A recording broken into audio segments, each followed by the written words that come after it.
Disappointing so far, offensively in particular.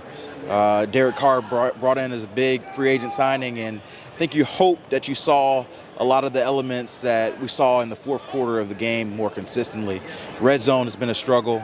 And they just seem like they're not on the same page yet. I talked to Derek Carr a little bit in the locker room. He still shows confidence that we're going to figure this out. We're going to get this thing out. But right now, 3-4 in a very winnable division, I think you probably look at the first half before the bye and say you're disappointed. And so defense has been pretty good. They showed some fight today after going down early.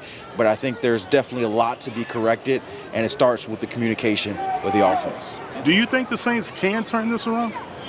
I think or they is it can. just something that's mental? So they have the talent. I watched them on the field, and you see Chris Olave, and you see Michael Thomas, and you see Alvin Kamara, you see Derek Carr. Like, the talent is there.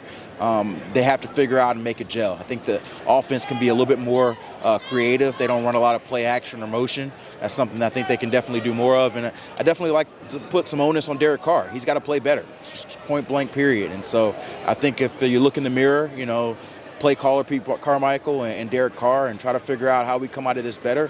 And even guys like Chris Olave, there's some routes where he's got to finish routes. He's got to go through some frustration. So I think that this period is a time for all those parties to look themselves in the mirror and say, what is my role in the struggles and what can I do to help us get out of it? So I don't think it's over for the Saints. I think this division is very winnable.